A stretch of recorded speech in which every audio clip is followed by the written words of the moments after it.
Welcome to the Rim Break Rodeo. We hope this video helps. In this video, I will explain how to make cheesecake filling with cream cheese. To begin, ensure your cream cheese is at room temperature and gather all your other ingredients. Softened cream cheese is essential for a lump-free filling, so plan ahead. Full-fat cream cheese provides the richest flavor and best consistency.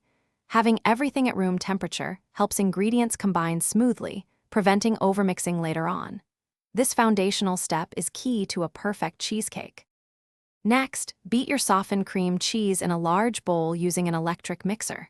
Start on low speed, then increase to medium, beating until it's wonderfully light and fluffy, usually for about 3 to 5 minutes.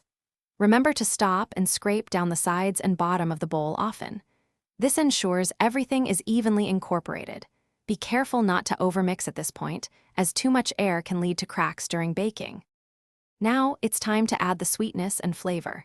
Gradually add your granulated sugar to the cream cheese mixture, beating on low speed until just combined. Then, incorporate the eggs, adding them one at a time and mixing only until each is just blended before adding the next.